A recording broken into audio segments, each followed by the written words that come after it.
That's Dynasty with Freeman's Anthem off of their most recent disc, Titanic Mass. They have a new CD coming out pretty soon, and Seventh Wonder has a new CD coming out pretty soon. October is going to be a good month. My head's going to explode with this new music. Before that was Destinia with Cross the Line off of Metal Souls, and the non-metal song, the Mostly in Mostly Metal, was by Lux Terminus. The song was Electro Communion off of their disc The Courage to Be. That wraps up the music portion of this 8 to 10 block on Mostly Metal. I'm Ken the Metal Professor. Now it's time for the Northwest Indiana Wrestling Action Program for the first time in like a month. Your insubordination will not be tolerated.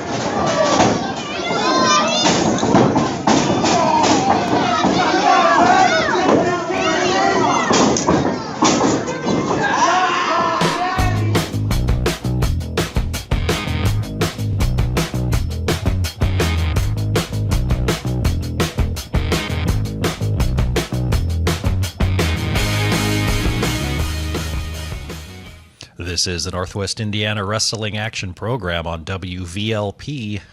Valparaiso, Indiana is the county seat and the center of the Northwest Indiana Wrestling universe. That's actually not true because we don't have shows right here in Valparaiso proper.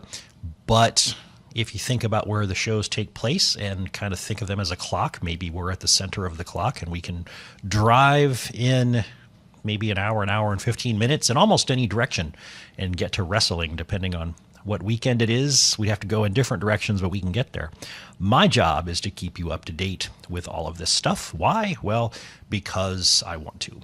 Because when I started going to shows a few years ago around here, it was really, really hard to keep up with who was where and how many shows there were. There's a lot of stuff out there. So I'm trying to be a source of this information. So metalprofessor.com, you can go there, you can read recaps of events that I've been to, and you can see a nice long list of shows that are coming up. So right now I'm going to tell you about a show that took place last night, and then I will go down the list of upcoming shows, because there's at least one just about every weekend between now and the end of October when it's spooky season. So last night out in South Bend, Indiana, Revolution Championship Wrestling, RCW, held a card called Revolution Rumble, and it was called that because there was a rumble involved. As you may know, that's a multi-person match. I don't want to say multi-man match because there was a mix of genders in there. Not much of one, but there was. And 25 people were involved at one point or another. The match started with the first two people in the ring, and then every minute thereafter, another entrant came to the ring, and to get eliminated from the match, you had to get thrown out over the top rope and have both of your feet hit the floor outside the ring. Now, that was going to be later in the show, but this show, started off with a 5-man mayhem match, which is like a mini rumble, although it's just settled by pinfall or submission with 5 people. It's kind of chaotic, but it's also kind of fun. And the gimmick here was that whoever won the match, whoever pinned somebody, would get spot number 25 in the Rumble. And spot 25 is the best one because that's the last person to come out. And hopefully lots of people have already been eliminated. And everybody else is tired, so you have the upper hand. The person who got pinned in this match would be the first entrant in the Rumble, meaning they would have to survive through 24 other people to win the match. And then the other, whatever 3 ended up not being the pinner or the pinnee, well, they would just get the luck of the draw in the Rumble. The people in this match were Scotty Young, Anthony Lee, Jeremy Hadley, Mojo the Voodoo King, and Tank. And when it was all said and done, Mojo the Voodoo King won this match. He pinned Anthony Lee. Tank's size and experience did not end up being what it took to win the match. Mojo the Voodoo King would then be entrant number 25 in the Rumble, and Anthony Lee starts out first. The second match was for the RCW Women's Championship. The champ is Melanie Cruz. Samantha Heights was her foe for this match, and Melanie Cruz had a large size advantage, She kind of dominated from the beginning. Samantha Heights put up a good fight down the line, but when she met a big boot to the face from Melanie Cruz, she was down for the 3 count. The third match was for Kevin Storm's RCW United States Championship. His opponent was Douglas Stout. Now, at the last RCW event, which you can read a recap of on metalprofessor.com. No, that's a lie, because that event was one that I took the gear and recorded. I recorded audio from that show with some narration going on, and so that audio is available on the NWIWRAP, Northwest Indiana Wrestling Action Program, on my YouTube channel, and as well as will be this segment right here. This yapping section I will cut out and put on YouTube as well. This is episode 58, by the way, if you're counting along. And most of the episodes are on YouTube. Anyway, if you want to hear what happened at the last RCW event, you can go listen to that recap, which probably takes about 45 minutes all the way through. A 3-hour show compressed down to 45 minutes of highlights. At that last show, Douglas Stout was all up in Kevin Storm's business and even gave him a low blow. And Kevin Storm was not happy. So when this match started off, Kevin Storm came to the ring and just stormed right to Douglas Stout. Didn't wait for a bell, didn't wait for any gentlemanly handshakes or anything like that. He just dove out of the ring right on top of Douglas Stout to get things started. At one point, Kevin Storm made sure the ref's back was turned and gave Douglas Stout a low blow, repaying him for what happened the last month. Douglas Stout has a manager or valet named Nicole, and she was carrying a purse. When the ref wasn't looking, she slid the purse in the ring to Douglas Stout.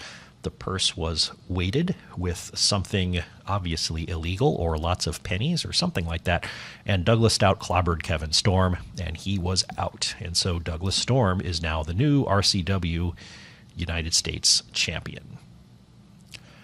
There were 2 special guests at this event. Special guests meaning not the normal regional folks that perform at most of these shows. Brian Pillman Jr. was one of them. He is from Cincinnati, as was Samantha Heights. That was exciting because that's where I'm from. It's always good to see hometown folks making good for themselves. Brian Pillman Jr. took on Noah Walker, and Noah put up a good fight for a while, but Brian Pillman eventually got the win. He was fun to watch.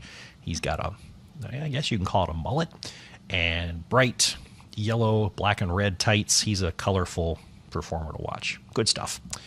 Then there was intermission, and then after intermission, the other special guest, Madman Fulton, who was most recently known as Sawyer Fulton on NXT, but no longer. He was there. He took on Brutus Dillon, and Brutus Dillon ended up winning that match. Both of these guys, both of these special guests would show up in the Rumble.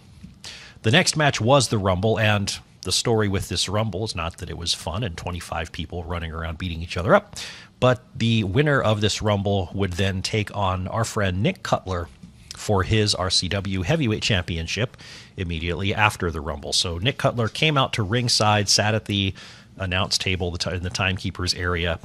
He was there was not commentary during the match in terms of, an announcer or anything, but he would yell things, grab the microphone from ring announcer Ryan Anderson and say things into the microphone to keep things interesting during this match and let people know what he thought of their performances, which wasn't always complimentary. But I'm going to rattle off the 25 people that entered this match in order. Ready, set, go. Anthony Lee, Roger Lanier, Chase Wilder, I think that was his name. I hadn't seen him before. Samantha Heights, there we go. It's not just a 25-man over-the-top battle royal. Noah Walker, Shady Chris Zion, Fireball, Cletus Farmer, Brandon Smooth, Brutus Dillon, the Polish Heartthrob, Chris Reigns, Jimmy W., Dusty Bottoms, I have no idea what he was about, Super Diva, an RCW favorite from days past, Kevin Storm, Douglas Stout. You can imagine those 2 guys went at it again during this match. Tank, Madman Fulton, Brian Pillman Jr., Jeremy Hadley, Anthony Toatelli, Scotty Young, Russ Jones, and coming in at 25 because of the Mayhem match at the start of the show, Mojo the Voodoo King.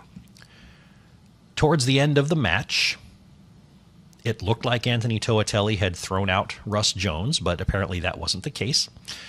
Tank and I believe maybe it was Madman Fulton, tanking somebody, and now I'm drawing a blank because I'm doing this sort of off the top of my head, other than reading that list of names, had been eliminated right next to each other in terms of times. Oh no, maybe it was Tank and Mojo the Voodoo King got eliminated pretty much right next to each other. So they were angry and they were fighting with each other outside the ring. This caused the distraction. During the distraction, Russ Jones came back in. So there were three people fighting. He eliminated Scotty Young. Anthony Toatelli and Russ Jones were the two surviving combatants. At one point, they got themselves onto the apron outside the ring ropes on the side of the ring facing the crowd. And then Nick Cutler left his spot at ringside, ran into the ring, and shoved them both off of the apron onto the ground.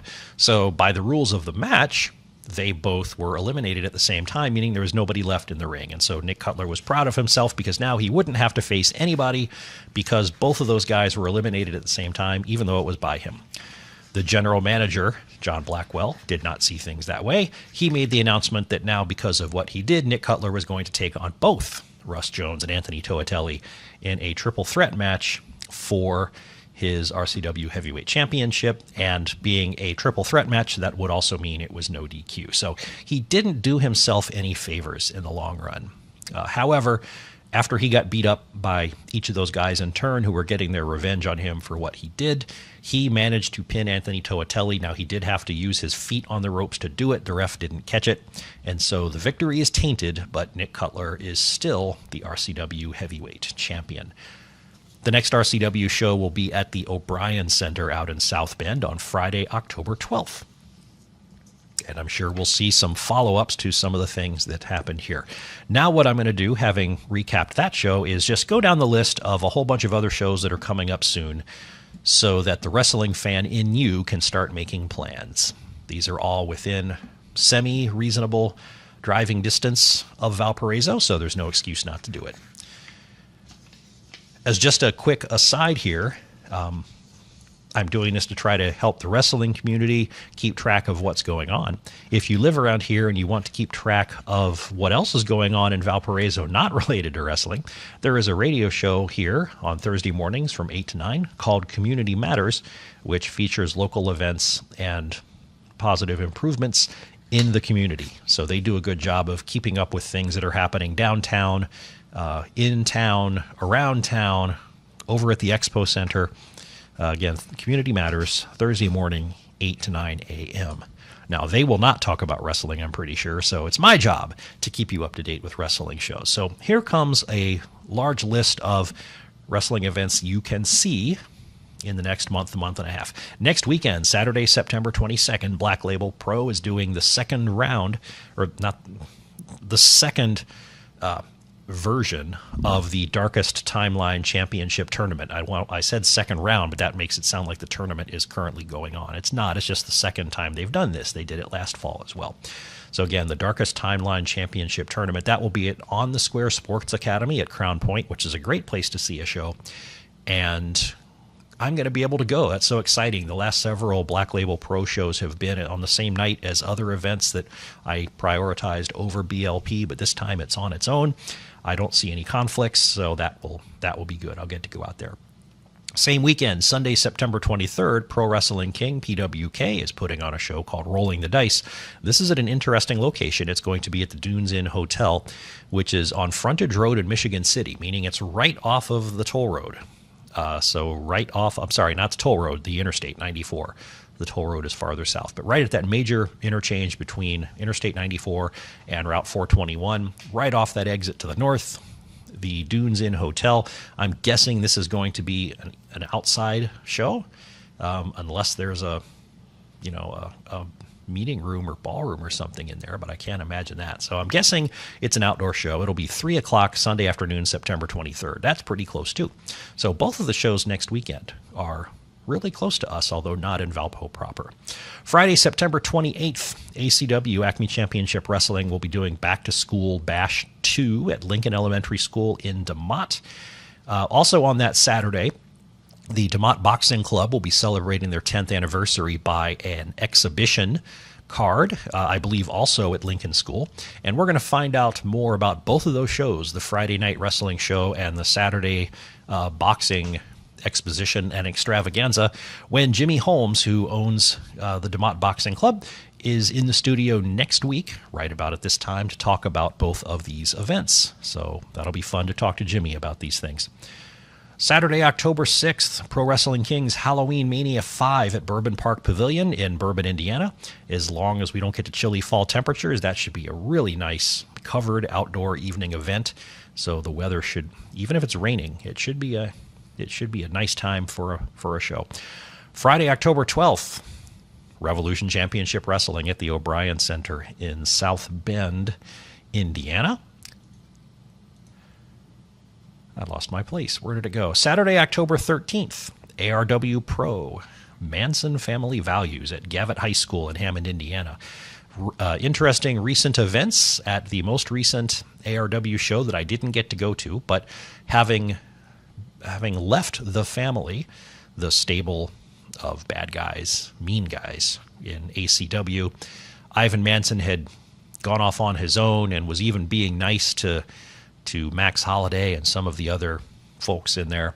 And apparently at the last show, not only did he win the ARW championship from Max Holiday, he turned on him and did bad things, and now Ivan Manson is back with the family once again. So there will be repercussions for that on this ARW Pro Show, 7 o'clock, October 13th. Friday, October 19th, Extreme Sports Entertainment will be doing a Night of Havoc at the Lifeplex Fitness and Wellness Center in Plymouth, Indiana. I'm looking forward to this one. It's called a Night of Havoc because Matt Cross, a.k.a. Son of Havoc from Lucha Underground, is going to be at the show. So I have his shirt, and I'm going to wear it just to be one of those guys. Saturday, October 20th, Backbreaker Wrestling, Mega Clash 2 at St. Mary Hildebrandt Hall, right up the road in Griffith. Saturday, November 3rd, the next Black Label Pro show called Big Trouble in Little Crown Point at the On the Square Sports Academy in Crown Point.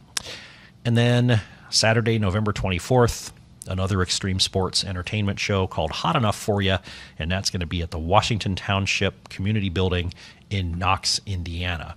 So that was what, 1, 2, 3, 4, 5, 6, 7, 8, 9, 10 different shows that we can get to from Valparaiso coming up in the next month to month and a half. One more time, really quickly through. This coming weekend, September 22nd and 23rd. On Saturday, it's Black Label Pro in Crown Point. On Sunday, it's Pro Wrestling King in Michigan City.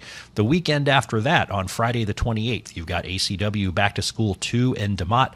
And on Saturday the 29th, you have the 10th anniversary of the DeMott Boxing Club, doing a 10th anniversary exhibition showcase for boxing on Saturday the 29th. Again, Jimmy Holmes from DeMott Boxing Club will be in the studio next week to talk to us about all that stuff. The weekend after that, Saturday, October 6th, Pro Wrestling King Halloween Mania 5 in Bourbon, Indiana. Friday, October 12th, Revolution Championship Wrestling at the O'Brien Center in South Bend. Saturday, October 13th, ARW Pro doing Manson Family Values at Gavitt High School in Hammond, Indiana. On the 19th of October, Extreme Sports Entertainment, a Night of Havoc at the Lifeplex Center in Plymouth. And Saturday, October 20th, Backbreaker Wrestling doing Mega Clash 2 at St. Mary Hildebrandt Hall in Griffith. So every weekend from now to Halloween, there is wrestling. And on some of these weekends, there's more than one wrestling. There's wrestlings, plural. Aha. I'm Ken the Metal Professor. This has been the Northwest Indiana Wrestling Action Program on WVLP. I hope you find this information useful. I do. It forces me to keep track of it just for myself, and that alone is worth the time. Tune in next week for more Mostly Metal, for more Northwest Indiana Wrestling Action Program, and another episode of Ken's Dark Corner. I have a couple of minutes before the top of the hour when the programming turns over to punk rock radio, so I'm going to fill it with a little bit of Rush, and I don't even know if there's time for the whole song, but we'll at least get it started.